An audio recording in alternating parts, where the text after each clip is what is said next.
The December 5th, 2024 Des Moines City Council study session is now called to order. Deputy Mayor Steinmetz will now lead us in the Pledge of Allegiance. Please stand if you're able. I pledge allegiance to the flag of the United States of America and to the republic for which it stands, one nation, under God, indivisible, with liberty and justice for all.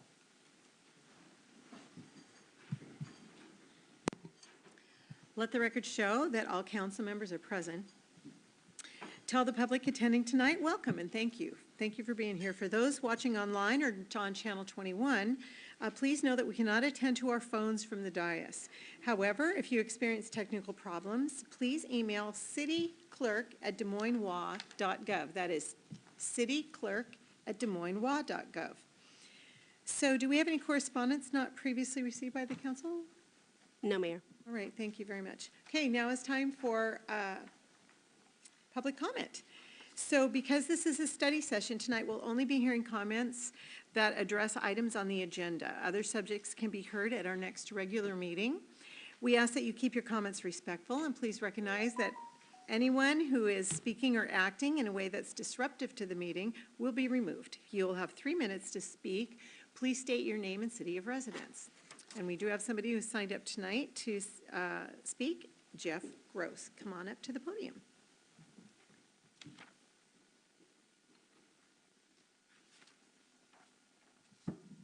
You had me concerned I was going to have to go home. So my name is Jeff Gross. I'm a resident of Des Moines. I live down near the marina. I'm also the president of the Rotary Club of Des Moines. Joining me today is Pat Murray. He's also a member of the Rotary Club.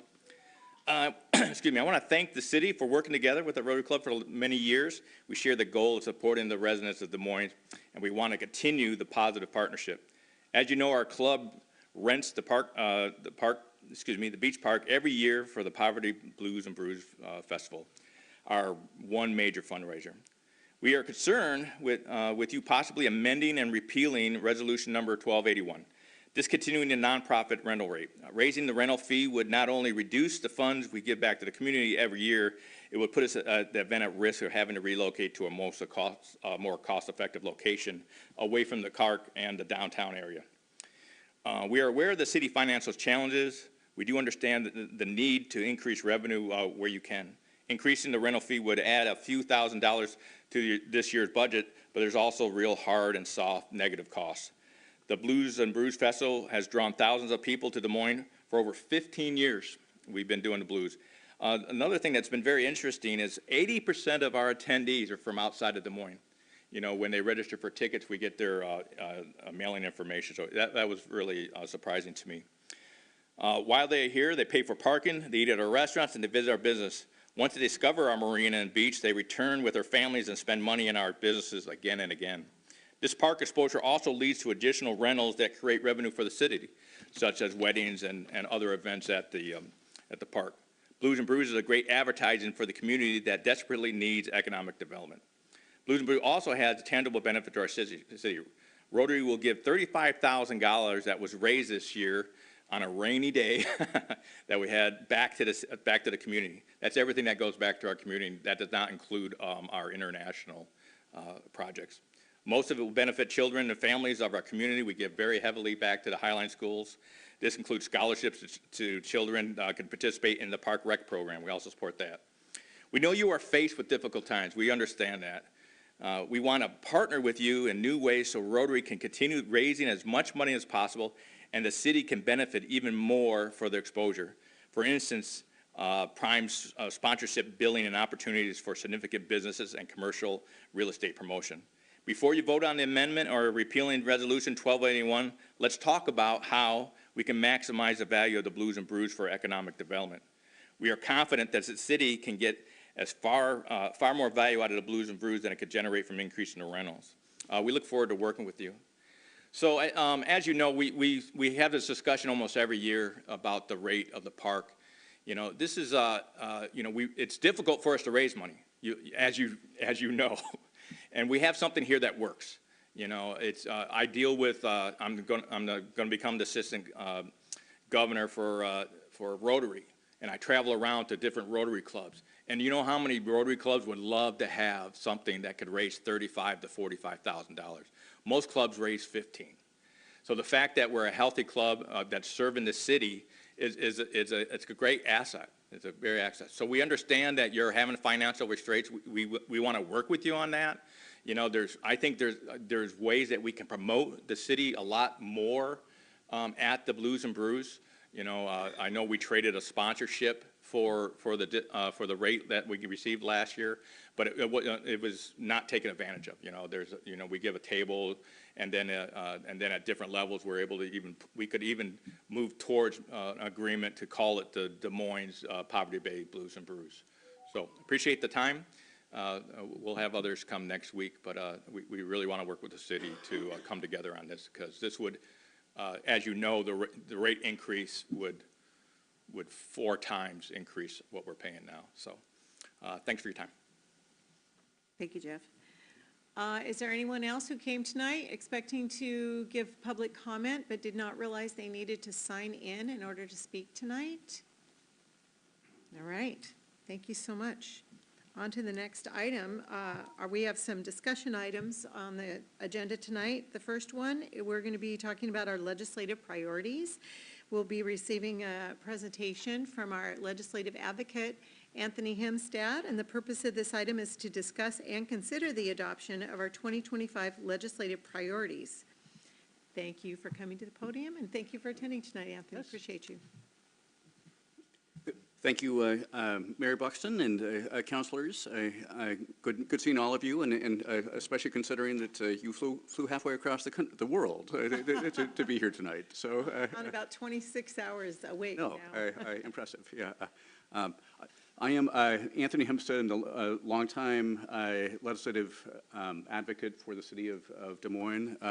And I understand you have nothing else to discuss tonight except the legislative agenda, so I'll be going for about 3 hours. No, I do understand it's a packed agenda with, you know, maybe a couple of important things on budget. So I will get right into the details of the priorities that we could be considering for this year. But just very briefly, looking at the big picture, this year is going to be more difficult in many ways than previous sessions. No session is easy, but there's a variety of challenges that we're facing now that we haven't faced in the past. In the past about 5 years, but very challenging budget situation.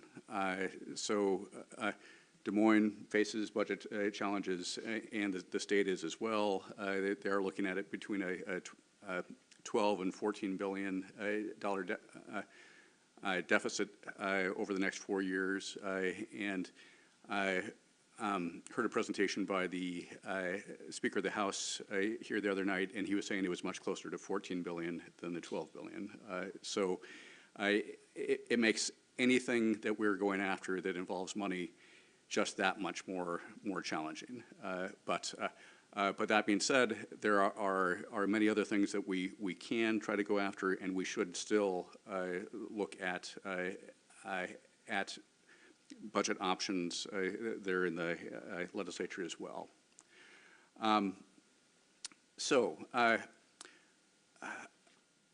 Was thinking we would just walk through point by point on potential priorities. And you received an earlier a version 1 in your packet. There's a version 2 which I think has been distributed to each of you here. I was thinking that we would work off of version 2, and these slides are verbatim what is in that version 2, and I just wanting to see and to back up for a second, where these came from. Of course, as a group, we met in the summer to discuss the legislative priorities and agenda. Since that time, I talked to the mayor and city manager also, and we received feedback from several of you on the first draft that was distributed, and we've tried to synthesize that feedback into this document that we're walking through now. But certainly more feedback, more questions, changes are certainly possible at this point. But on public safety, again, that we would continue working with our partners, especially with the Association of Washington Cities and the Washington Association of Sheriffs and Police Chiefs and other groups in working to enhance public safety. Of course, that's such a huge issue with the City of Des Moines, and beyond general public safety issues, of course, really looking for ways where we can enhance funding for public safety. I specifically would make another run at the public safety sales tax so that could be implemented through councilmanic action. That bill made some progress last year. It's going to be reintroduced this year. I think there's even more interest this year than there was last, but again, it died last year. There will be opposition. So this will take some work, but putting that back on the priority list. We're also expecting a variety of other funding prospects to be introduced. We're still waiting for details on what Governor Ferguson or Governor-elect Ferguson is going to be proposing. But during the campaign, he was very vocal about a $100 million program for public safety, and we had heard that someone from the Ways and Means Committee, someone said, "Well, okay, show me how we do this." But great that the governor has made that promise and will be looking for ways to make that happen. And if it goes forward, we will need to really scramble to make sure that local governments get as much of that as possible. So, do we want to any questions here on public safety before we go on to the next bullets? Councilmember Mahoney. Thank you, Mayor. As far as the public safety sales tax, Yeah. Are you seeing more cities requesting from their legislators? Like there was just a few of us. Maybe it's going to get momentum. Yes. More than it was in previous years? Because while Des Moines is a unique and fantastic city in so many ways, we are not unique in having a major budget problem. And about 2/3 of the cities in the state are experiencing, are looking at budget deficits and are trying to figure out what do we do to address this.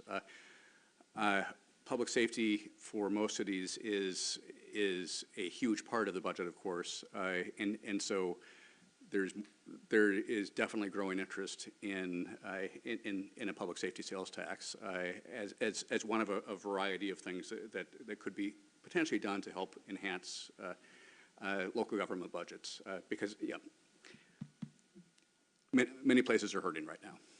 Yeah, I remember recalling the struggles, we discussed it before, Right. of trying to get this legislation moving. And really, the truth is we need it to happen now. We don't need the games, And so I kind of want to know what the pulse out there is. Yeah. Thank you. No, both the legislature and local governments are looking everywhere as a way to try to close that gap that's out there that so many local communities are facing, and now the state is facing as well. Deputy Mayor Steinmetz. Thank you. Yeah, one of the things I've heard in talking to other cities and some of the city associations that I'm involved with is that some people are talking about trying to get a bigger percentage of the tax revenue off of marijuana sales to stay in the local jurisdiction. as a way to fund public safety, I think there's a public perception that public safety is impacted by the presence of marijuana shops, and as a consequence of that, if we can keep more of that money local, it makes some logical sense. What do you think are the chances of something like that coming up? No, Deputy Mayor Steinmetz, there's a clear nexus on that, and I think it makes good public policy sense. I think it will be challenging this year on anything that is taking away funding from the state, though. So unless that tax is going to be increased, and Washington already has a fairly high tax on marijuana, at a zero-sum game, the state is going to be very reticent to have streams of income go away from the state, and while they will be looking for more ways to raise revenue for the state. So there's a chance, but it will be challenging. And just a second question is that we've had a very successful program here with the GPS officer who getting people services, essentially dealing with the behavioral health issues. Yeah. I believe the police department thinks it's really a force multiplier because it keeps the officers out of, they're not getting bogged down dealing with people who are having mental health issues or other issues like that. What are the prospects of finding some of that revenue, if there is revenue coming towards public safety, to be dedicated to dealing with behavioral health issues? I suspect that will be good, in that, especially with the changing makeup of who legislators are, and there's a lot of turnover in the legislature this session. I think with a new makeup of the legislature, the majority is going to be even more open to behavioral health assistance to local governments than straight police officers as well. So that is, I'm confident that will be an area that will certainly get attention this coming session. From a language standpoint in our legislative priorities, Yeah. and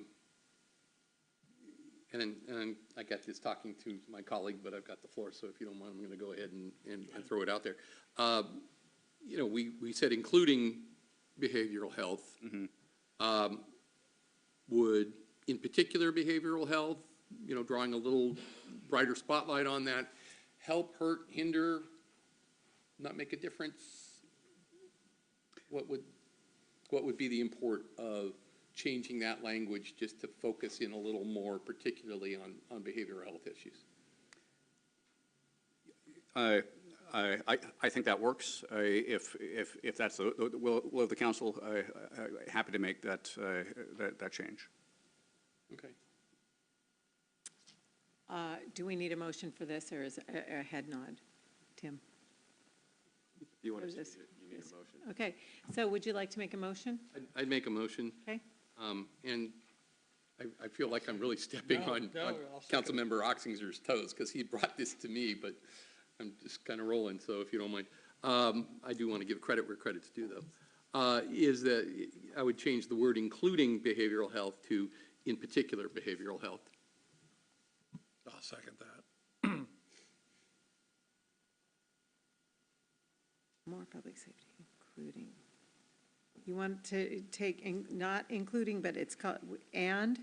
Instead No, of including, in particularly, in particular. or particularly? In particular. In particular, okay? All right, do I have a second? I second it. All right, any questions or? Right, take a vote, all in favor, raise your right hand. Looks like we have a 7-0 on that, so just read it, could you, to read it, collaborate with the AWC and WASPIC and other groups in effort to secure more public safety, in particular behavioral health, funding for local governments, comma, including. We're good? Okay. Okay. Next. Are we done with the public safety? Did you have more presentation on public safety? No, not on public safety, so. Any more questions or additions for public safety? And I guess my other question is, do you like it first? Okay, Okay, good. Very good. Next, we have funding and budget requests. There will be a lot of discussion about funding this year, again, with a up to $14 billion deficit or shortfall over the coming years. That is one thing that the legislature is going to be laser focused on, is how do we close that gap? And almost certainly a very large portion of closing that gap will be finding new revenue. And enough legislators also come from local government, many have been city councilors and the like, that they feel your pain. And also they're hearing from cities and councilors and the like about the challenges that they are facing too. So while they are focusing on how to close that gap for the state, we want them to bring us along too, and at least if they're not providing funding for us, at least providing more tools so that local governments can decide which of those tools to use to close our own gaps. There's been talk about changing the 1% annual property tax cap. There's been talk about that for years.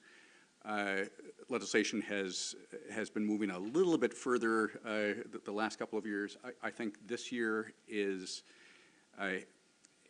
it's as good of a chance for it to actually pass as we have had since this 1% cap was put on in the first place over 20 years ago.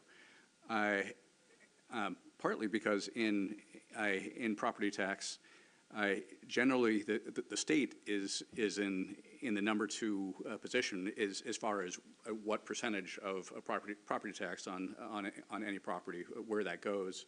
Usually school district is the local school district is the largest, but the state is the second largest. So it would make sense for the state to be looking at that change, and then allow local governments to do that as well. But it has been extremely controversial in the past. It will be controversial again this year. But as many cities and other local governments who would like this tool, important to stand up and say, we need this. There will be other fund enhancement tools that come forth, but we're 100% sure that this one is going to be discussed, and legislation will be forthcoming. And since property taxes is such a central part of Des Moines' budget, it clearly is an important tool. So lead with that, we were thinking, and then while, as mentioned, this will be a challenging year for getting the type of budget earmarks that we have gotten used to over the last few years. I think we should still pursue getting a budget earmark. There will be a capital budget. It will likely be constrained compared to past years, but we do have a real need for more resources at the Redondo Fishing Pier. We were successful in getting two budget earmarks for Redondo in past years. Unfortunately, with the extreme increase in cost for getting that done, we weren't able to do the fishing pier itself, but we were able to reprogram those funds to the upland portion of Redondo, which I understand is being built right now. So great that we're able to use those funds, but now those funds are gone, and we still have the fishing pier that needs to be repaired. So we'll start that process again of trying to gather the funds and enough so we can actually rebuild the fishing pier in a future fish window. So in speaking with the Public Works Director and City Manager, we're recommending a $2 million ask. Again, we may not, it will be hard to get 2 million, but that's what we were thinking of aiming for. Any questions? Councilmember Oxiger, then Councilmember Grace Matsui, and then Councilmember Harris. Go ahead. Yes, thank you, Mayor. With regard to the support lifting the 1% property tax cap, this is just, this leaves it kind of open-ended. Is there something in particular that we're looking at as far as a proposal, like, you know, raising it, say maybe 3%, putting a hard number on it, or are we looking at tying it to the CPI, or what are we talking about here as far, is there a way that we can be more specific as to what we're willing to back? Yeah, there will likely be a couple different proposals that are put forth on how this would work. The legislation that did make it through part of the process last year, it was 3% or the inflation rate, whichever is lower. But inflation in recent years has been 3% or above. So it would likely be capped at 3%. And if we get back to a 2% or a 2.5% inflation rate, which the Fed, you know, they're saying that is their goal. If that proposal went forth, then that cap would drop down to what the inflation rate was, you know, 2 or 2.5%. Conceivably, if we, I don't know what would happen if we got into a deflationary situation at that point, as Japan has gone through a decade of deflation. You know, we can, but that's a hypothetical that maybe we don't have to go into right now. But likely that would be the type of proposal that would be moving forward again this year. 3% or a rate of inflation. Good. Councilmember Grace Matsui. Yes, thank you. I know that changing the arbitrary 1% property tax cap has been on the list of legislative priorities for the Association of Washington City for some time. And I'm imagining, and I'm wondering if you know more, if some of our South Sound neighbor cities also have this as their legislative priority, and if there's any way that we can work together with those cities as well, saying, hey, this is going to be a number 1 or a number 2 priority for multiple cities, and especially our neighbors. Is there any opportunity to leverage those relationships? Certainly, and I believe you are correct that many other cities will be seeing this as a top priority, and I can reach out to lobbyists for our neighboring cities, and I think also working with Mayor Buxton, who is so active in regional bodies as well, that we could put together our own coalition on this as well. And you're certainly right. Things work better in coalitions when we can build larger groups with the same interest. Definitely, good point. And just to tag on to that, in addition, Sound Cities Association, it's been on their legislative agenda. So that represents all 38 cities, except for Seattle, and for the last several years. So they pretty closely follow AWC often, and so it's on again this year. Yeah. Councilmember Harris. Thank you. I guess this is somewhat rhetorical, but and I wish Mike were here, but is $2 million really going to cover the fishing pier? No. It will be part of the funding puzzle, a very important piece. We could ask for more. The chances of us getting more are, 2 million is aspirational, to be honest, is probably quite aspirational this year. But it would be very helpful to be able to get something.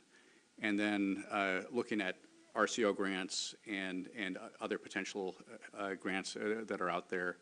And I'm not being flip, but, Yeah. you know, you can't build half a pier. And so Correct. if you get 1 million, well, that's disappointing. So I'm just asking if the city, you're probably not the correct person, so I'm not going to, Yeah. but I'm just trying to find out what the fallback position is if we get, yeah, you know, I mean, one side of the, yeah, seriously. Yeah, no, we will have to be doing a full court press looking at a variety of different funding sources.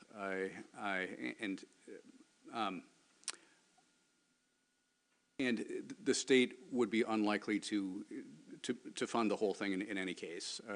So they will be looking for the local government to come up with money from different ways too. So, Okay, I don't want to, Yeah. and just regarding the councilmanic tax thing, I wasn't going to say anything, but I was struck in the last couple of years that Kent is very aggressive about that. And the first question they always get is, well, have you tried yourself? And, you know, they always are like, well, well, we tried this year. So any kind of synergy between us and they seem really interested in the issue. That's would get my support. So, Yeah. Thank you. Dana Ralph will be down there weekly on this. Oh, yeah. right. Well, and Kent's a very different city, and so a sales tax increase also generates much more income even on a per capita basis than it would for us in Des Moines, because we just have a different sales tax base. But it would still be very helpful for us, but even that would not solve all our problems. Although I'm sure Jeff will say there are no problems. So, yeah. Just opportunities. So any other questions on these two items, or this one item with two bullets? Okay, my next question is, do you like this order? Do you like funding, first of all, do you like funding requests being second? Any opposition to that?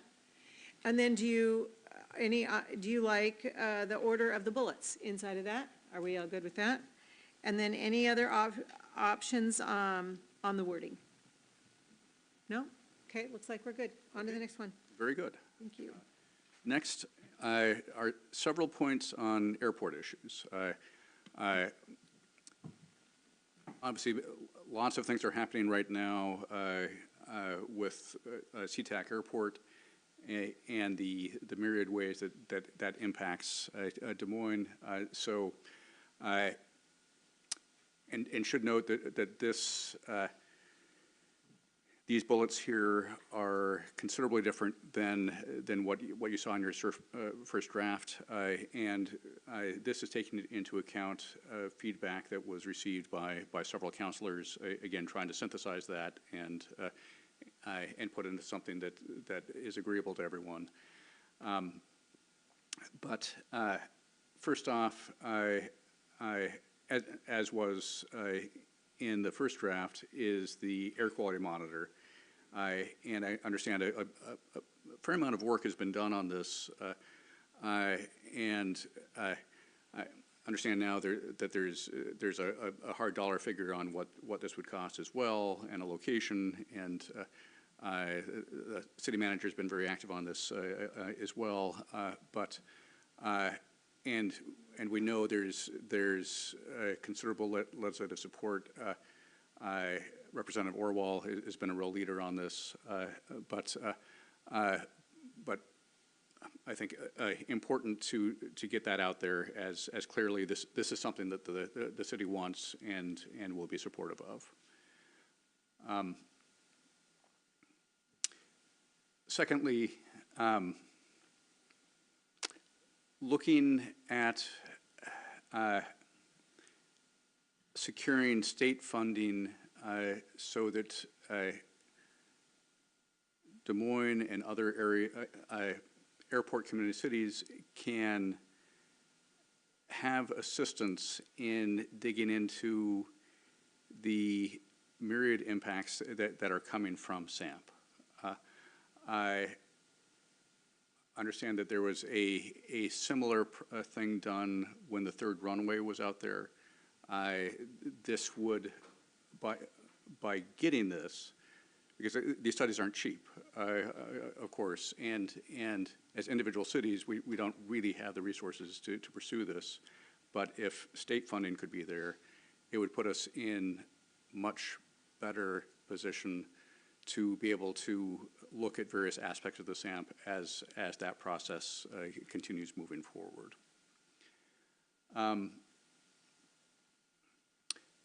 Next bullet on the port packages and sound insulation. So looking at in the last year of what has worked and has not worked with SB 5955 that Senator Kaiser, Representative Orwell, Representative Gregerson were real leaders on last year, and that was groundbreaking legislation. But it can certainly be enhanced. And also RCW 53, there are limitations on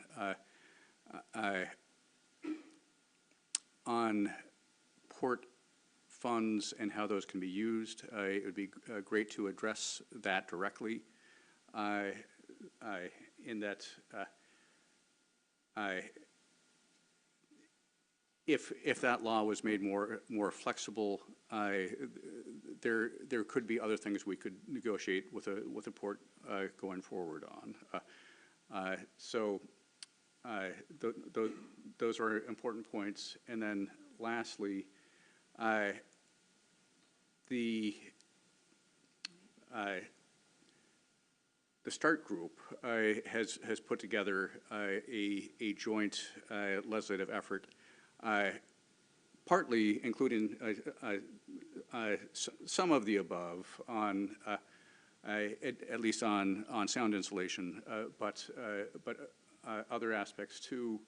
I think they are all inherently good things, and that's something that we can work with our fellow airport communities with, and the port on some shared agenda. Obviously, on some of these other bullets, we will not be in agreement with the port, but so that's what we have for airport. So. Any questions on these? Any questions on the order, the items, or the wording? Okay, looks like we're good, Anthony. Well, honestly, oh, good. Yeah, if there is a hard number around the cost for the permanent air quality monitor, is that something that can be shared? I believe so. I had heard something just south of 420,000. Okay. And does that include ongoing operation? I imagine that might have some ongoing costs like electrical. We had talked about siding the last time it came up. I believe that's capital. Yeah, but Catherine, or City Manager Caffrey, do you? I actually don't think we have a firm number yet, and so I would prefer not to put in a number, but I know Councilmember Harris is very well versed on this, so if he has a different opinion, feel free, but we just had a meeting yesterday, and I don't feel like I have a super firm number quite yet. Well, if the Representative Orwell got an identical monitor for North SeaTac Park 3.5 years ago, and the cost was $412,000, and the budget that was proposed by UW was for this one on here is $420,000. The idea that covers everything for the first 2 years, and then after that, the desire would be to have Puget Sound Clean Air Agency take over the project and run it indefinitely. But does that include installation? Yeah. Site prep, That's everything. okay. Like, that's 2 years digging the, I mean, I don't know how to make it clear. It's digging the trench, pouring the slab, hooking up the electrical, the cost of the UW staff. There is zero out-of-pocket cost for the city of Des Moines. However, we pay up front, and then we receive reimbursement from the state when the grant is approved. So there's no risk to us.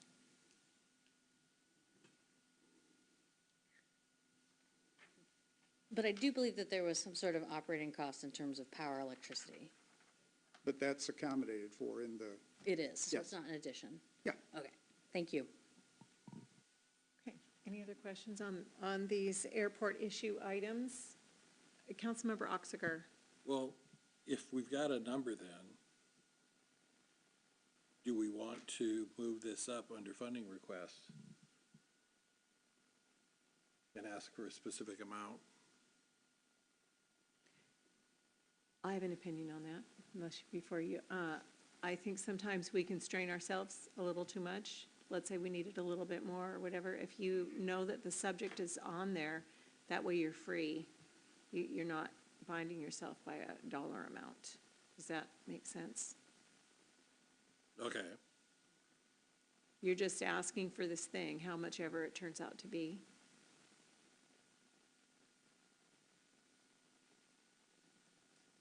okay, well, I was just curious as to whether or not, if we have a, a ballpark area, that we put it under a direct request, as we've done with the capital budget request for the Redondo Pier.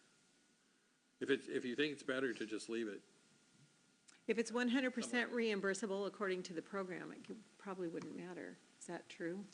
Seems like. It's a community grant program that each representative, I apologize, it's a separate, each state representative is entitled to a community grant program, and it is, the University of Washington fills out the form, and they establish the budget. We agree that, our costs are, the costs are in line to reimburse us for everything.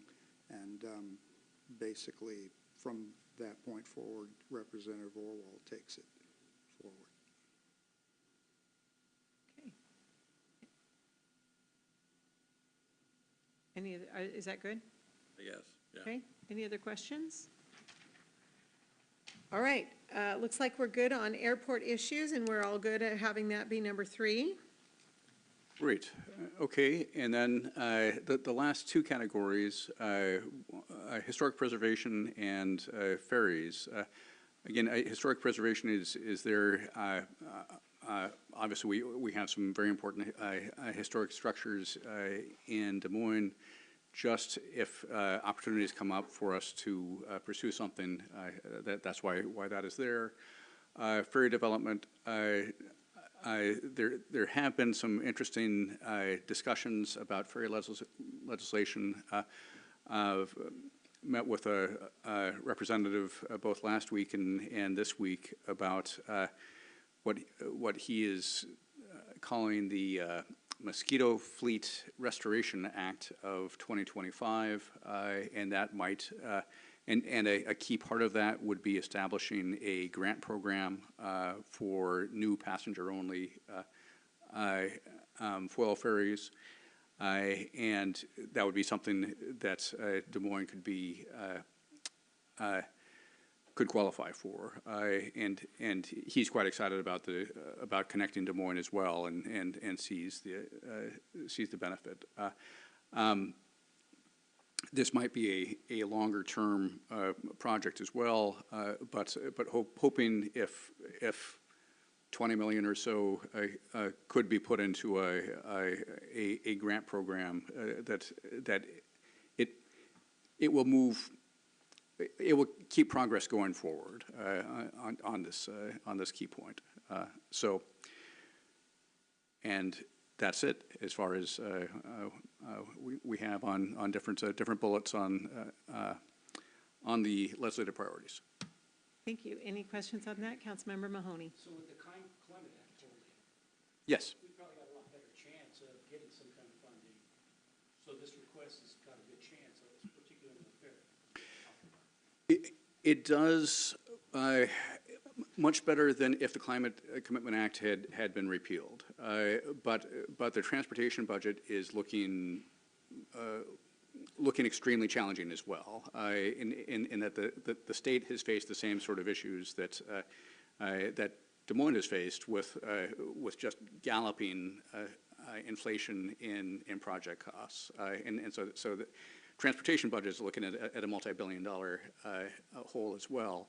But CCA funding, that's the one bright spot within that. And foil ferries are perfect for CCA. Also, in talking with this one representative on ferry issues as well, with the just astronomical cost of these new electric or electric hybrid big car ferries, seriously, we're looking at, $400 million, right? yeah, $400 million. And A third of the number. and when a small electric foil ferry, 5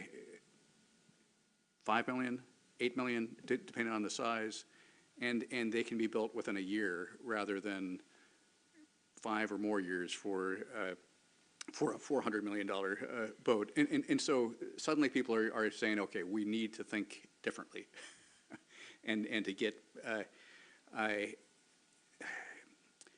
capacity quickly. So this is a good time to be out there with an answer to a major problem that the state is facing. Councilmember Harris and then Deputy Mayor Steinmetz. Thank you. Just, it's a fool's errand, but every year I ask you, regarding historic preservation, it would be lovely if there were grants to help the Des Moines Historic Society digitize their 100-year library of newspapers. They are an invaluable resource for the community, the region, but every year there's just no money for anything like that. In other words, all of the historic preservation is for physical objects, but it's such a small amount, but right. it's something they will never be able to raise, and that really is the history of the city. Regarding, you use the pronouns for, when you said he regarding the ferry, do you mean Senator Elias or the governor, or what? I'm just, like, is the mosquito fleet, is that still is that a county kind of a deal or a state kind of a thing? Currently, the state does not operate passenger-only boats. So they, like, currently they're contracting with Kitsap Transit to do some passenger-only boats to fill the gap. So it would be seen as local transit agencies stepping in to operate the mosquito fleet rather than Washington State Ferries. And also, Washington State Ferries has its hands full right now. Okay. If you have some information offline, I'm just curious as to basically the configuration of, thank you. Yeah. That's it. Okay. Deputy Mayor Steinmetz. Last night I heard a terrific presentation by the head of FIFA, the World Cup in the area. Okay. And they're expecting 750,000 visitors who, for this, and they will stay longer and spend more money than visitors that are coming in for an all-star game or a Super Bowl or anything like that. It's just going to be phenomenal. Right. And we need a way to get them around. And it seems to me that the electric ferry fits that bill quite well for moving people around the Sound when they want to get downtown to a game, and then they can come back to Des Moines and hopefully spend some money here. Right. So, it's a really positive thing for the community, and we need to be poised to take advantage of it. And I think that the ferry would be well positioned to do that. Wonderful. All right, any other questions on these two last items? Any opinion on the order? Are we good on the order? Are we good on the wording? All right, it looks like we're good. Any more discussion or questions? Okay, do I have a motion? Councilmember Nutting. I move to adopt the 2025 City of Des Moines legislative priorities substantially in the form as amended. Do I have a second? Second, Deputy Mayor Steinmetz. Any more discussion? All right, all in favor, raise your right hand. Looks like we have a 7-0. Thank you very much. Good job. Thank you. Thank you, Anthony. Appreciate you being here and all your work. Great. All right, next up is our third quarter finance report, and we're going to be inviting our finance director, Jeff Friend, up to the podium, and he beat me to it. Go ahead and take the baton, sir. Good evening, Mayor, Deputy Mayor, Council, members of the public. Jeff Friend, Finance Director, presenting the 2024 third quarter financial report. I'm pleased that we are presenting this in December, which has been our goal the last couple of years, but we've presented it the following year, so we are improving in our timing. And we will be moving briskly through this presentation as we have a weighty budget discussion following. The presentation is going to be focused on the general fund.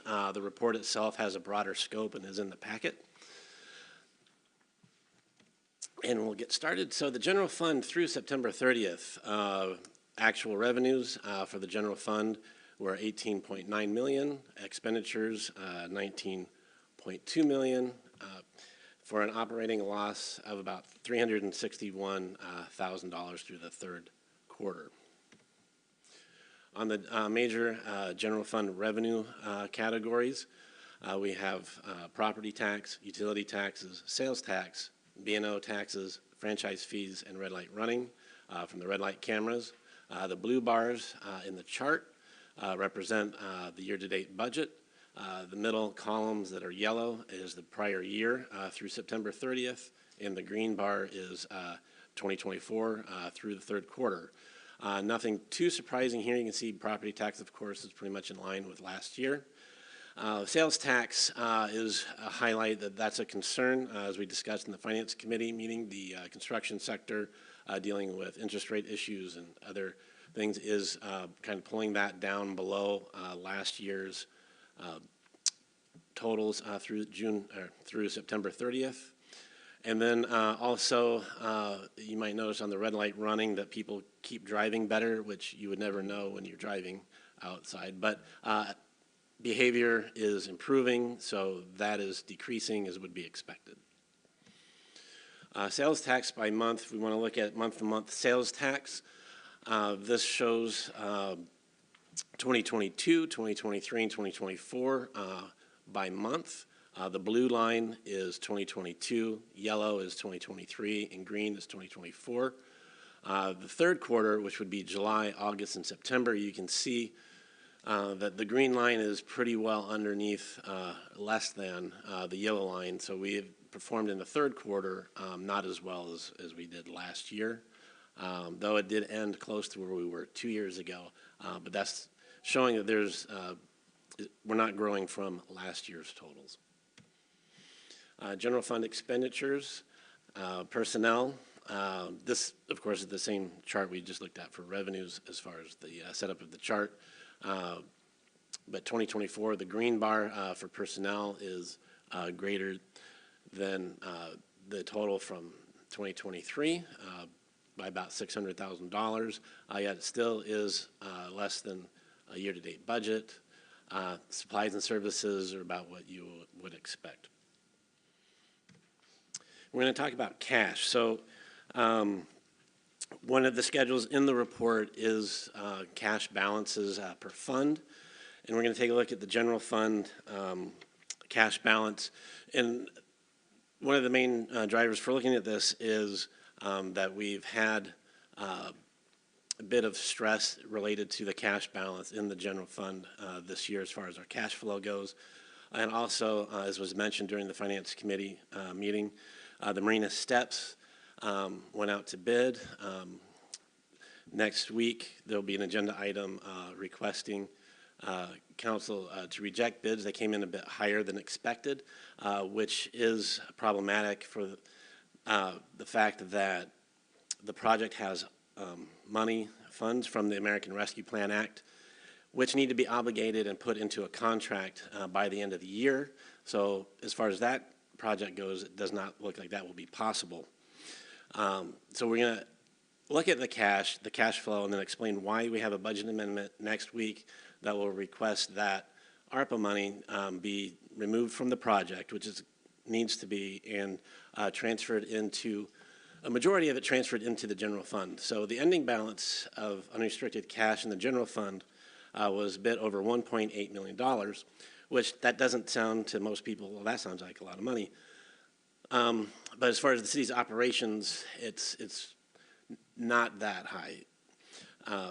And there's two things that happened in September that really pushed that amount up to $1.8 million.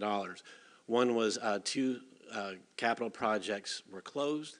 Those projects, which were the police security improvements and court security improvements, had unspent general funds in those projects. Those funds came back to the general fund, and that was about $255,000. The other thing that happened in September, cash-wise, was there was some other ARPA money that was redirected to the general fund that was approved by council on September 5th. That came into the general fund. That was about $539,000. So what we're going to do is we're going to look at what the balance would be if those two things did not happen. So the adjusted balance, instead of the $1.857 million in the general fund, we would have had $1,062,000. So we would have finished September with about a little bit over $1 million. And the next large expenditure after September 30th would be the payroll that was run on October 5th. So October 5th, payroll is coming up, and the amount of that payroll was $1,042,000. So had we not transferred that money in those unusual circumstances, that payroll would have left the general fund with about $20,000 going into the month, where we would have a payroll on October 20th and other check runs, and we wouldn't get really any significant revenue until the end of October. The state of Washington has what's called a financial intelligence tool, and in 2022, the city of Des Moines began reporting annual financial statements on a cash basis. So the state of Washington takes our annual financials when we submit them and takes that information, as they do with any city or county or school district, and puts it into their financial intelligence tool for analysis. And the legislature uses this, and any user of financial information uses this tool. So at the end of 2022, according to their tool, which is, this is a screenshot, we ended 2022 with about 88 days of cash, meaning we had enough cash to cover expenses for 88 days. That dotted red line is the threshold of the recommended 60 days, that you have enough cash to cover 60 days of expenditures. We finished 2023 a lot less than 88 days. We had 32 days of cash, meaning if something happened, the city of Des Moines had enough cash to cover expenses for 32 days. Also on the tool this is their calculations, but this is highlighted there is the 32 days. And you can see below that there are averages for other cash-based cities, the mean, the median, and the trimean, which I'd never heard of before. But we really focused on the 60 days. We're looking into why these cities have such high balances. They can cover like 10, 11 months of expenditures. They might have funds set up in a way that we would rather not in terms of being able to manage our expenses. So we're kind of looking into that, but our focus is really not to worry about if we have 400 days of cash, but we really want to at least have 60 days of cash. If we had 60 days of cash at the end of 2023, that number would be 4.2 million. And so you can see we finished with 2.3 million. So it's about $2 million less than really a healthy cash balance would be. And why do we need cash? Healthy reserves are a hedge against risk. So the analogy I would make is, and as we're going to talk later tonight, it's great to have a balanced budget. So if you're a young person or, you know, an individual, and you balance your budget, you're spending less than you're bringing in, you know, that's great. But if you only have like $10 in the bank and something happens, you still are vulnerable to risk. So what we're looking at as a city is we want to balance the budget, have structurally balanced budget, but we also want to have, in, you know, other words, enough cash in the bank so something happens, we're not going to run out of cash in, you know, 1 month.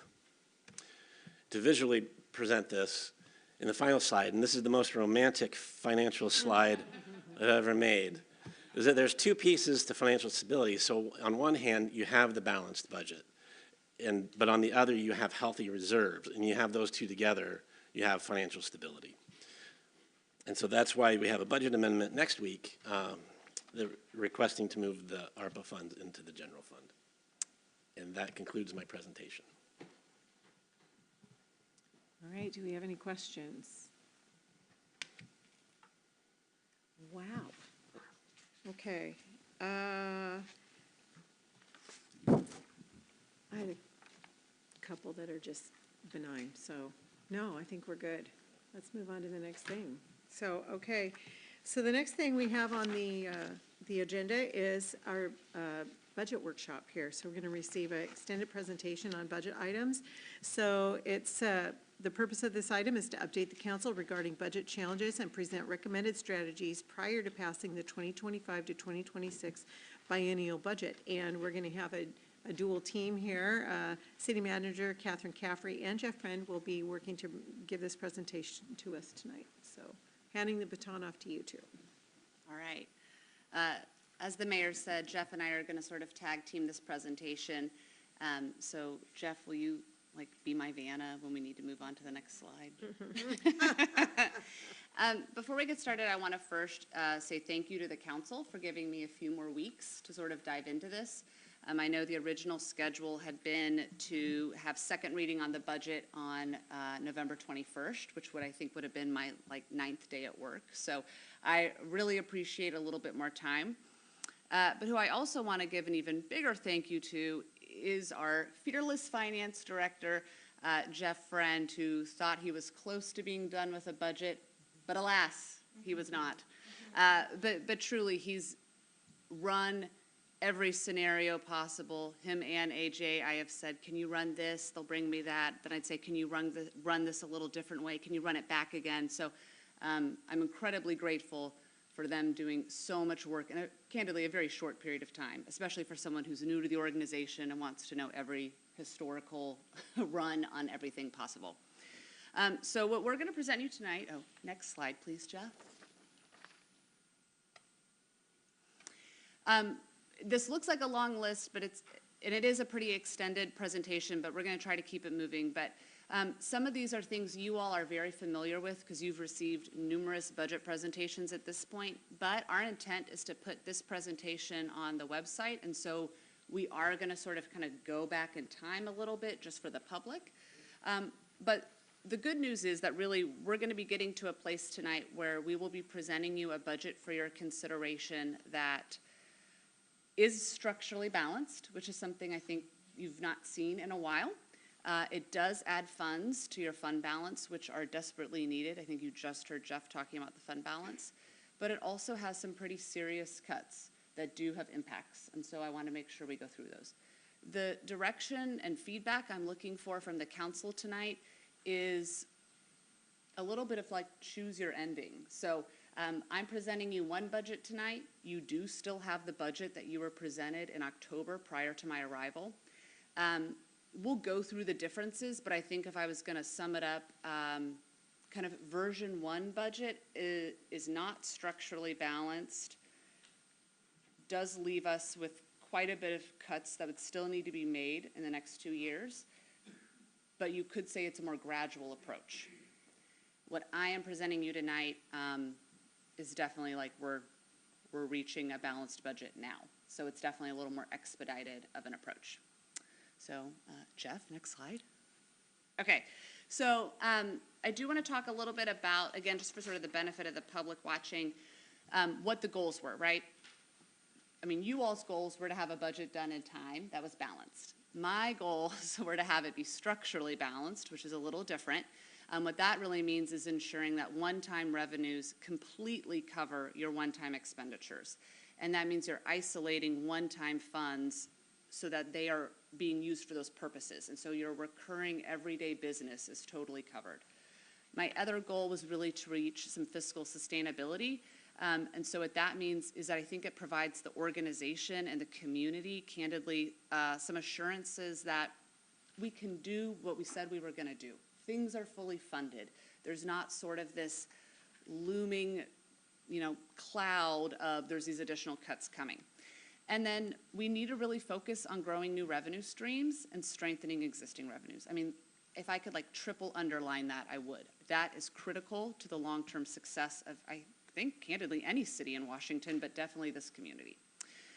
It was important, and I know it's been important to the council, it's been important to staff even prior to my arrival, to really increase the transparency around the decision-making regarding the budget.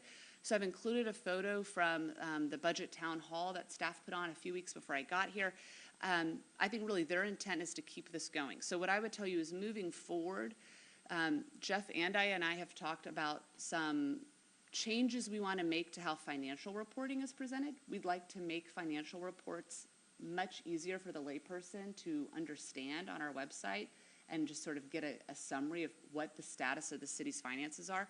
We'd like to continue a practice of budget town halls as part of the process. These things will take a little bit of time. You'll hear about some of the stretching staff resources in this presentation, but as much as Jeff and I share a goal of improved financial reporting, and I am confident we will make some improvements in 2025, we have a limited finance staff, so we're going to have to sort of do it in bite-sized pieces.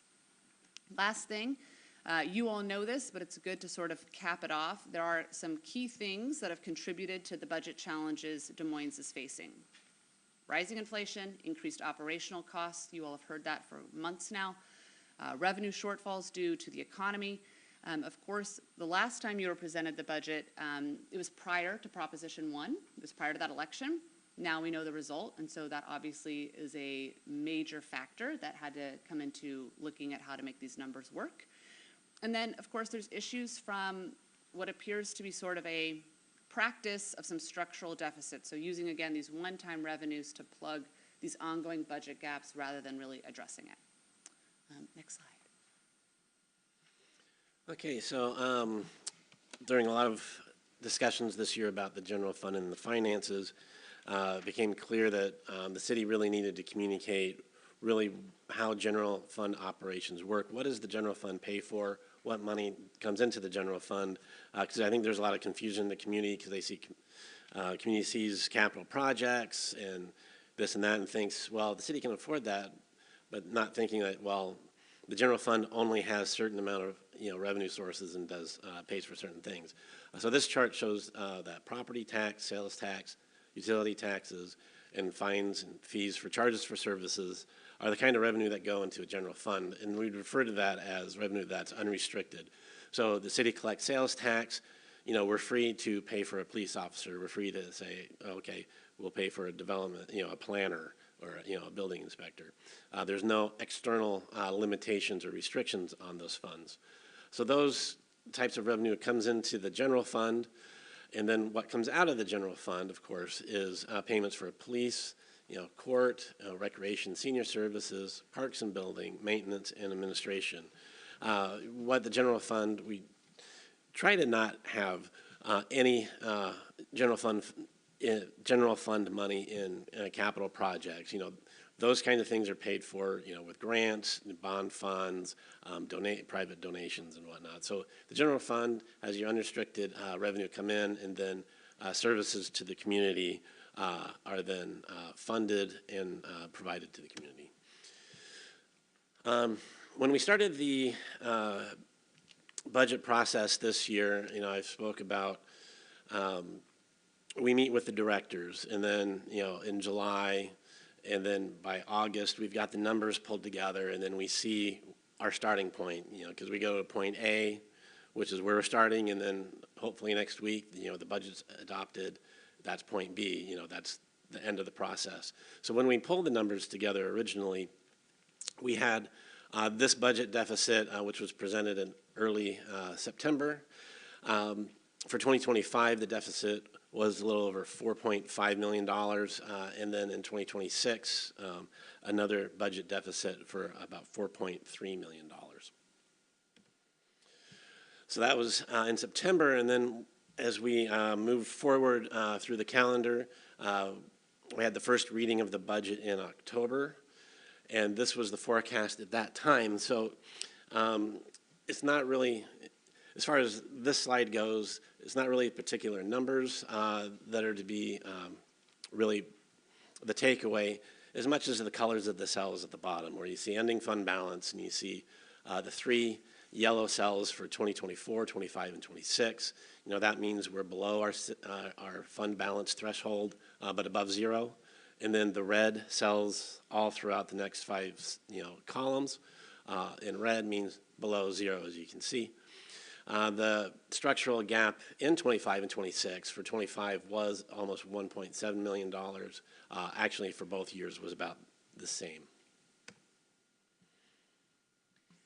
So when we started taking another look at the budget to try and have less red and yellow and more green, there were really two levers we could look at. The first one is increasing revenue, and the second one is decreasing expenditures. So on this slide, you can see some of the terrific work you all and staff did, definitely prior to my arrival, to really generate additional revenue, and this has been very significant.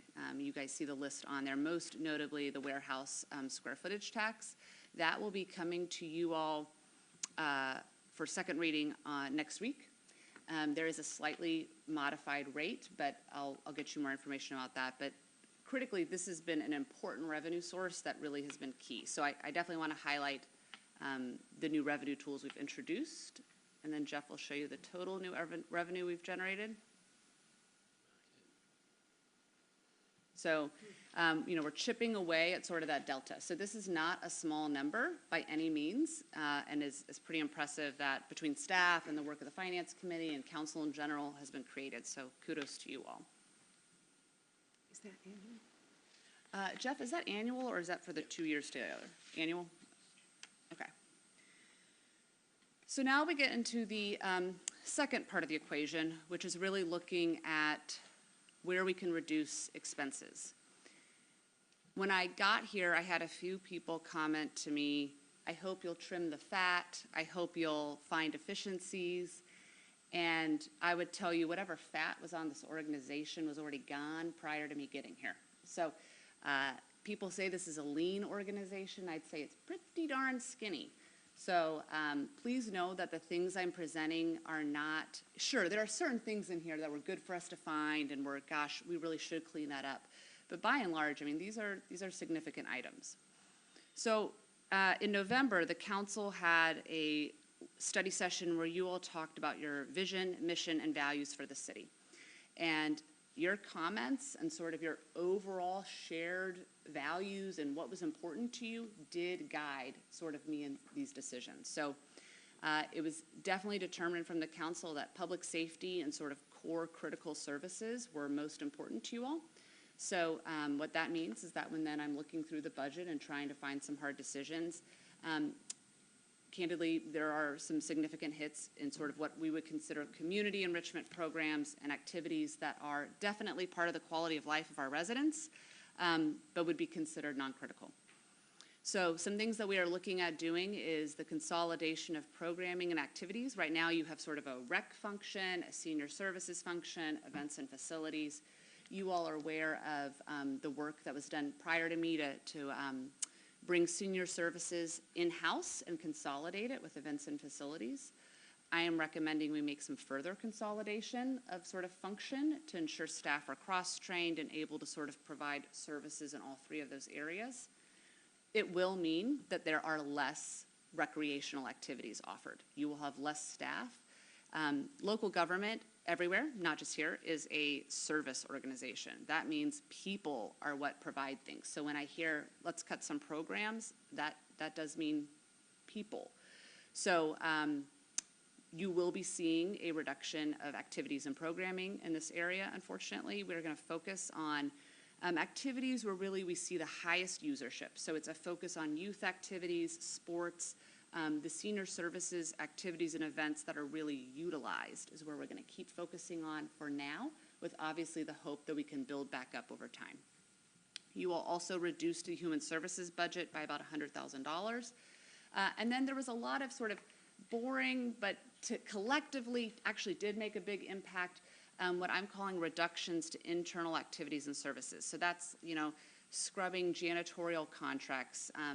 Big thank you to AJ for that. That's not an exciting task, but she found some good savings there. Finance has had a long time internship program. That's been eliminated. We've reduced kind of training budgets across the board, things like that. So there were some internal cuts made. And then, as you all know, there's been some reduced services. So these were talked about prior to the Prop 1 election, but I think now that we have a better sense of sort of what numbers we're working with, we are going to a greatly reduced animal control contract. I believe initially you all had been presented an idea of sort of no animal control. After further conversations with the chief, he and I are recommending we do a very limited contract. So I've included $20,000 in the budget. It would be a limited contract with Burien Cares that allows them to provide responses for the type of incidents that we kind of legally have to respond to. I feel like that is a better use of funds than asking our limited sworn staff to respond to those type of calls. It's a better use of time to have Burien Cares handling that. This is definitely an item we will hear about from the community.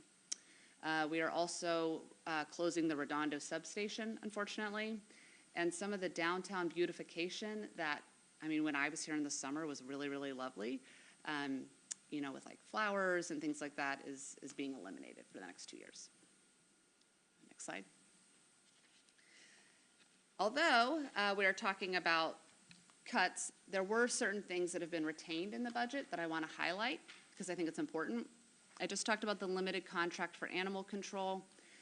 Stephen J. Underwood Park will be remaining open, including the bathrooms and things like that. I think that have been a one-time presented as a cut. It is in the budget. We are maintaining parks at the current base level. So what that means is that we did not reduce the kind of seasonal staff that are hired to assist with kind of really summertime maintenance of parks. But I do want to be clear that we should not expect any type of enhanced level of maintenance. This will be literally keeping what you're doing at the bare minimum. But we felt like this was important to keep in the budget because it's really, the community really utilizes those. And you don't want those to get into disrepair. That can lead to a lot of other issues later on. I heard prior to my arrival in other meetings a lot of discussion about currents. Is in the budget currently at $80,000. I have revised that to $60,000. That is definitely an area I'd like to see us get more efficient on by increasing advertising. But I also definitely heard loud and clear, not only from the council, but from some of the coffee meet and greets I did with citizens. They love that magazine. So until I can find a better tool that meets the diverse needs, I did keep it in. And it is in the budget for $60,000 a year, which again is a $20,000 reduction from what it's been previously. I also have, this is my personal recommendation, but also I've heard it loud and clear from the community. We absolutely must replace the city's website. Absolutely. It is the center spoke of the wheel for all information about this community. Everything funnels back to the website, whether it's paying a fee, looking for a video, getting information, finding a record. Everything goes back there. We absolutely need to completely overhaul it, make it mobile friendly. There's a lot of improvements we need to make. So I've included funding for that. That is not coming from the general fund. That is coming from the computer replacement fund. But I do want to let you know that's in there. We are maintaining city events, including the 4th of July, which is paid for out of the lodging tax. We are contracting out some support services. So this is a tough area, but this is an area where we may internally now have some staff providing this that we will be looking to contract out. And then because the long-term plan for our survival is new revenue, I can't not include some funding for economic development activity. Now, this is like week 5 for me, so I don't have for you, this is exactly what I'm gonna do in that realm. But I know I'm absolutely going to be doing something in that realm because it is critical to the success long-term of this community. So I have included funding in the budget, in the general fund, for sort of economic development activity, and I will be figuring out what we do with that. But that is going to be, that really is a critical place where we are going to need to spend some funds to truly make some funds in the long run. This is the least positive slide. Even after all of the revenue increases, programmatic cuts, reduction of services, we still had a sizable budget gap that responsibly I feel like we have to close. That is coming at the cost of some staff, and so I want to talk through that.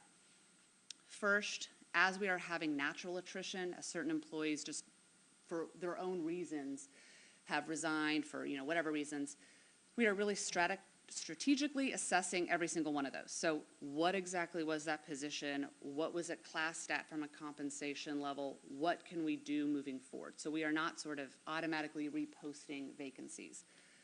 We are freezing some vacant positions, and we will unfortunately be reducing a very small number, but it is a number of existing staff. You all have talked a lot about the 2 police officer positions that are ARPA funded. They are currently vacant. They will remain vacant and unfunded. This is my priority for when we get funding back. We do have some reduction in staff in the administrative and sort of city administration function. We are consolidating staffing and community enrichment, which I just talked about. Again, that's sort of that Parks and Rec function. We have a vacancy in Public Works that's related to maintenance we will be keeping frozen. And those are challenging because those are the people you don't realize what they do until they're gone. And then there's some limited term positions that we will not be renewing, or if we're renewing them, it's in sort of a different way. So I took a look at all of the limited term positions, and there are a handful that we will not be renewing, but 2 I want to talk about in particular is the crime analyst in PD. Unfortunately, we will not be able to renew that position. It runs through April. And then the Getting People Services position, I heard from prior council discussion that that was sort of a position that could be eliminated. I am recommending we do not eliminate that position. Instead, kudos to the chief. He has identified 6 months of grant funding for that position. And then I have included in the budget the other 6 months of funding for that. It is still limited term, but my reasoning is it is such a critical service. I mean, you all just spoke about it as it relates to your legislative agenda. But again, I have a very small number of sworn officers. And as part of this, I had to look at how do I want them to be spending their time. I don't want them spending it on an animal control call, so I am going to do a small contract. And GPS calls, mental health calls, the follow-up from those type of calls is extremely time-consuming. I mean, these are not short calls. This is not a traffic stop. And so really from an efficiency standpoint, I mean, this person is what allows officers to get back on the street quicker. So it's really a critical job. So I've left that in there. We are keeping frozen the IT director. We're doing some sort of restructuring in that department to bolster their resources, but it'll be looking a little different. Prior to my arrival, which we've kept in, we reduced the overall COLA. It was originally kind of close to 4%. It's been reduced to 3%. I have kept that in because all the inflation and increase in costs we're talking about absolutely impact our employees at home as well. Also, I do believe that when you're asking employees to stretch their resources even more than they're already stretched, it's important that we keep compensation up. And then finally, we're doing an overall hiring freeze for all non-critical positions. I'm going to go to the next slide. The total of the staffing-related reductions is a little under $1.7 million. I would not be doing my job if I don't set expectations on what some of these cuts are going to mean to our community. So first, we should anticipate that we will not be meeting the public's expectations on certain things. We're a little slower to get out there. Why didn't that stop sign get replaced faster? the park grass, even though we're maintaining it still, we got a smaller crew to be out there mowing. There's gonna be less parks programming. I mean, right now, I think we're hearing from a portion of the community that is desperately asking the city to make these hard decisions. And from a professional standpoint, I absolutely believe this is the right direction for us to go. But I've also been working with the public long enough to know that like memories are short, and like April's gonna roll around and they'll be like, why isn't the city doing that? So we need to keep that in mind. I also I talked about the potential reduction of programs and services. You know, again, it's really unfortunately going to be our community enrichment programs that we see that difference. The reduced capacity for non-critical projects is one that I think is important to highlight because we have certain positions vacant, or we are asking higher level employees to sort of expand how much they're overseeing operationally. What that really means is that special projects and enhancement projects, so the type of work the council may ask for that's really important to help this community move forward, the capacity to do that will be smaller because I'm having staff also fulfill a lot of operational roles that in better times they maybe wouldn't be doing. So we will sort of discuss those as those projects come up, but I've already heard, which I want to work on those initiatives too. I mean, those are, you know, talking about a redevelopment plan, talking about an economic development strategy. I mean, we have to do that. But I need to be transparent with you that we are stretching a staff pretty thin. And so capacity for like new stuff is going to be limited. And so we'll have to work through those as those come up. And then finally, there will be a strain on remaining staff in certain areas. This is without a doubt. I do want to highlight public safety on this front.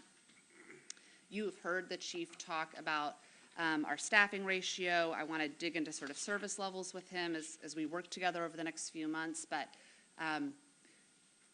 you're going to see strain on staff kind of across the city because already this was a very lean organization. You will definitely see it in public safety. Now, I'm going to say what chief would say if he came up here. They're still going to respond to 911 calls. I don't want anybody to get the idea that they're not.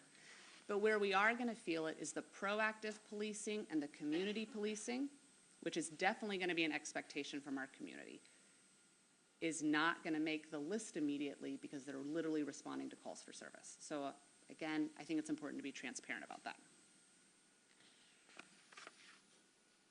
Okay, budget summary. So to describe the budget, I think the main highlight it would be that there's overall fund balance growth in both 2025 and 2026 with this budget. Both years exceed the city's minimum fund balance threshold of 16.67% of operating expenditures. And then strong cash balance mitigates risk and maintains fiscal sustainability. And so that's what we mentioned in the third quarter report is that we need to have a strong cash balance and a balanced budget, that they both go together to create fiscal sustainability. Also of note in the budget is the end of one-time funds, most notably the American Rescue Plan Act. Next year we won't have the luxury of, you know, we're in a tight spot, we're going to pull some ARPA funds in. So we really have the focus on the structural piece in the budget, much more so than reliance on the one-time funds, which we aren't relying on in the budget. And then structural deficits addressed. In 2025, there's no structural deficit. In 2026, there is a little bit of a deficit, but compared to prior budgets, I mean, it's a pittance compared to prior budgets.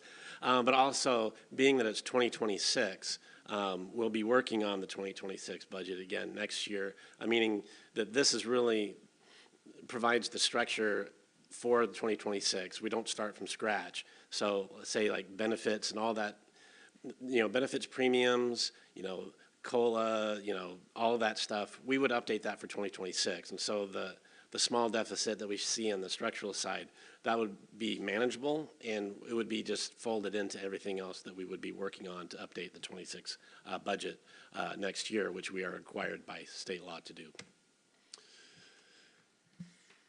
So before Jeff gets to sort of like the big reveal of the chart, so again, I really want to highlight what he just said about the fund balance. That is so critical. You just heard his presentation about cash flow. So, I mean, there's not a lot about this budget that really like delights me, but I am really, really pleased with what will be going into the fund balance. But I do want to kind of highlight for you what I call things that are on the horizon. So we're talking about 25 and 26, but man, 27 is going to be here before we know it. So even though I'm really proud of the work this group of directors and staff have done to really dig deep on these cuts, we will be in the exact same position in 27. We have to grow revenue. And so, again, that goes back to the fact that I have put money into the budget to focus on economic development, but it is really going to be critical that collectively the council and I work together next year to develop what I would consider an aggressive economic development strategy. And then you all just heard from Anthony about the 1% property tax cap. I mean, it goes without saying that does not keep up with just like basic inflation. So, I mean, we're sort of set up to fail from the start. And so we will be continuing to work on those issues. We will be taking a critical look at really any new expenditure or initiative. So at the last meeting, Councilmember Oxiger brought up the request to sort of look at projects holistically.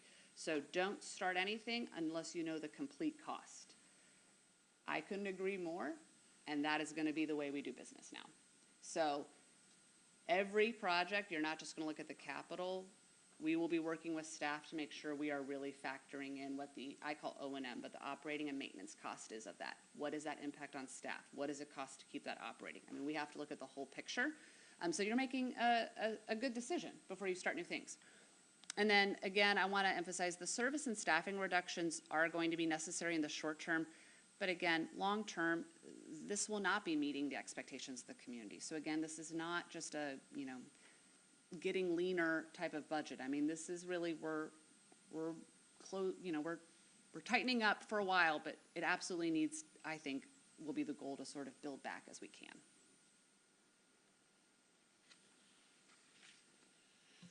This is the current forecast according to the new version of the budget. There's no red cells at the bottom, so that's my favorite part of it. So the budget for 2025 and 2026, structurally, in the middle there you see the net activity operating revenues, I should say over operating expenditures. 2025, $14,227, and 2026, as I mentioned, we do have a small deficit, about $98,000, which would, of course, compare to like, a past budget that might have had $3 million there, so that's $98,000. One-time activities are included there, and then the change in fund balance, which is really key for the city. 2025 would be an increase of $640,000, and in 2026, an increase of $176,000.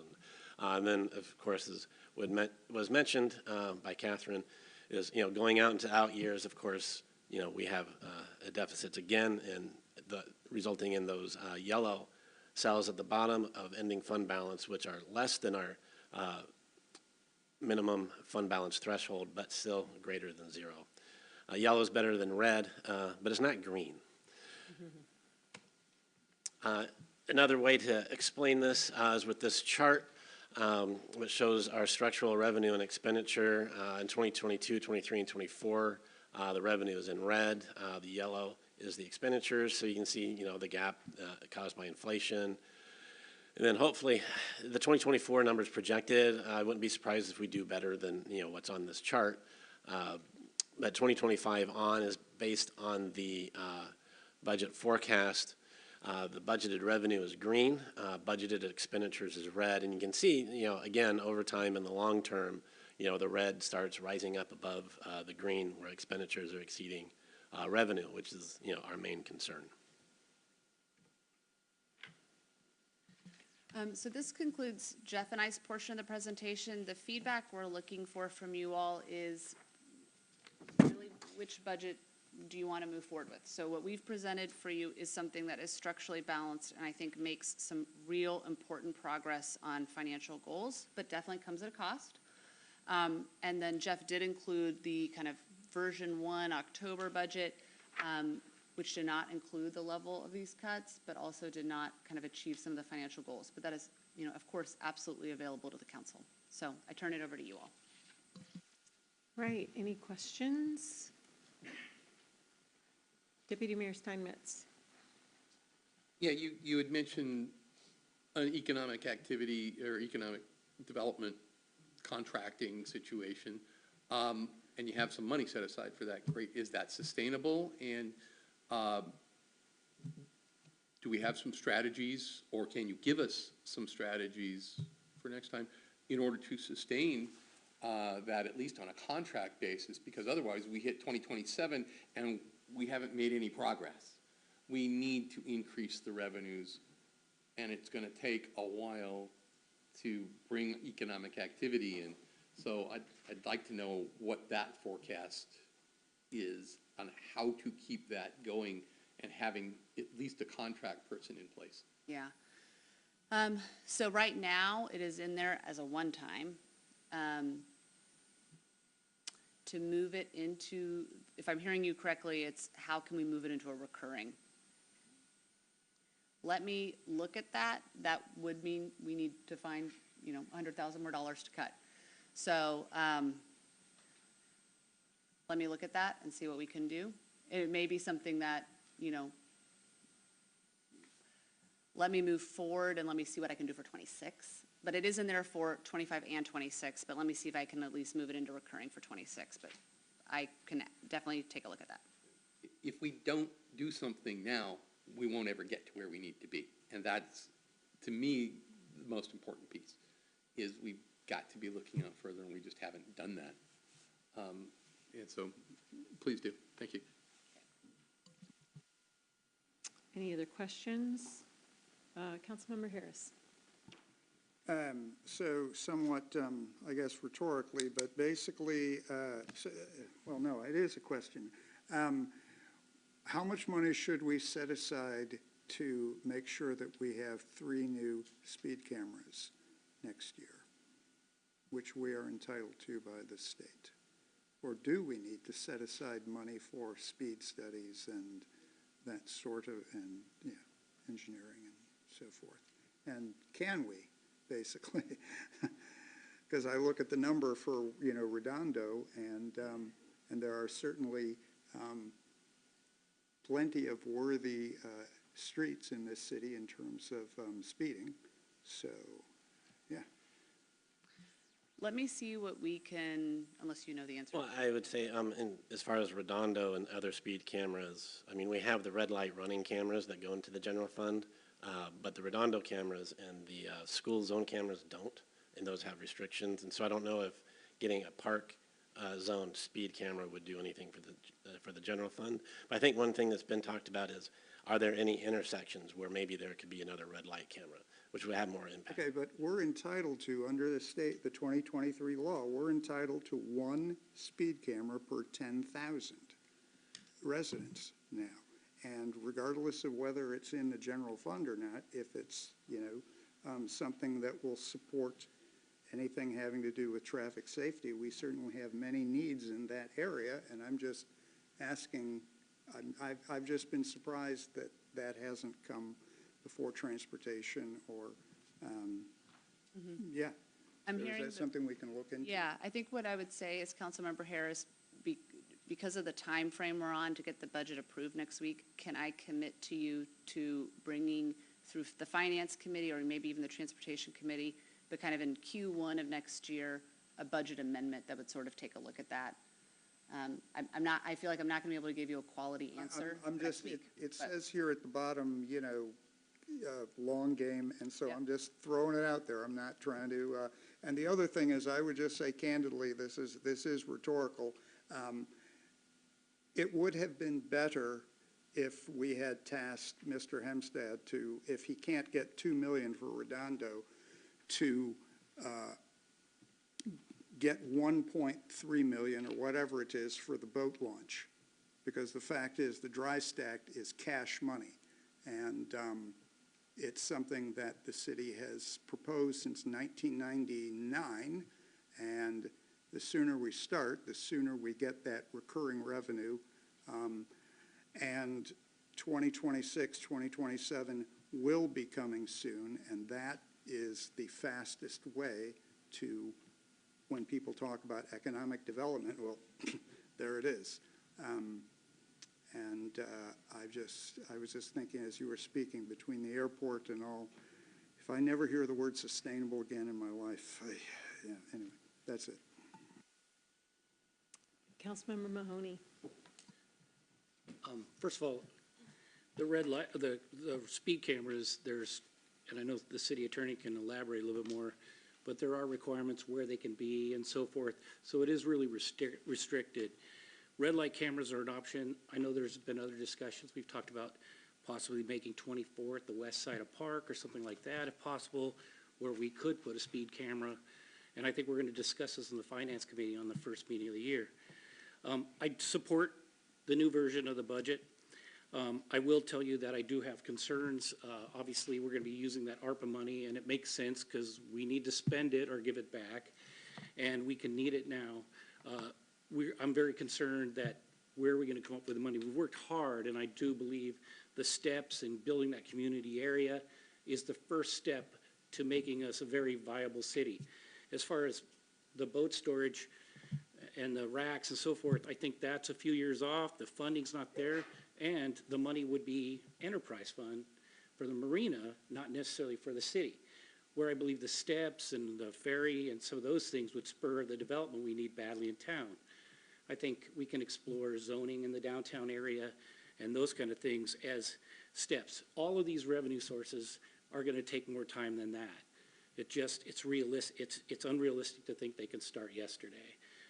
But I thought you did an excellent job, and I think the second version, although I thought the staff worked really hard on the first, a new set of eyes has given us some new looks, and I look forward to seeing some of the specifics more in the cuts that you talked about. I know we talked generally, so obviously we'll get to see those probably starting tomorrow, have a chance to digest those and have some conversations for our meeting next Thursday. So I want to thank you all for that hard work. Any other comments or questions? So I want to, I agree with my colleagues here. Excellent work. I love to see green on that bottom line, and yellow is fine for a while too. Excellent work. I did not think that that could happen. And to hear the 16.67 is being preserved, that's a lovely number to me. So I'm very impressed that this was able to be reworked to keep that reserve. I do want to make a comment about ARPA. You hear different comments off and on about how we responded, what we did versus what other cities did and what the money was for. It was much more highly restricted in the beginning, and we wanted to get on it quick and fast to actually boots on the ground help our citizens. And so we spent a lot of money quickly on some of these social service type things because it is, we call it ARPA all the time, but it's the American Rescue Plan Act. And we really did reach out into our community and spent quite a bit of funding on rescuing people, and some of that wasn't used. And so the parameters over time have really changed what the government has allowed cities to use this money on, and it really is rescuing cities. And so when we say that we're putting this money into the general fund, and we say, we're just kind of like this, that some people say, oh, you're just wasting it. You just put it into the general fund and didn't do anything except for help in operations. That is a rescue. And when you talk about 2/3 of the cities in King County are resorting to things like this because we still need to be rescued from the effects of the COVID and the system that happened to us. And I'm personally just talking to, Jim Farrell and Federal Way, they're doing the same thing, and they waited to make sure that other cities had been audited for doing the same thing, to make sure that it was okay. I mean, meaning a lot of cities did it before they did it, and we've waited for them and other cities to do it. And it's okay to do, and it's the right thing to do. It's what it was designed to do, is to rescue. And that's what it's doing for us.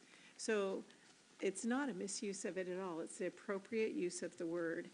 And so I appreciate the work that has gone into giving us this balanced budget, one-time money for one-time things, and giving us that 16.7, so good work. Thank you very much for that and everybody's input. All right, so that leads us to our next meeting date. Our next meeting date is December 12th, 2024. It's going to be a city council regular business meeting. Please remember to pick up after yourself on your way out. And Deputy Mayor Steinmetz, do you have a motion for us? Do I have a second? Second, I'll give that to Councilmember Mahoney. All in favor, raise your right hand. Looks like that's the wrong hand. We are 7-0, we're adjourned.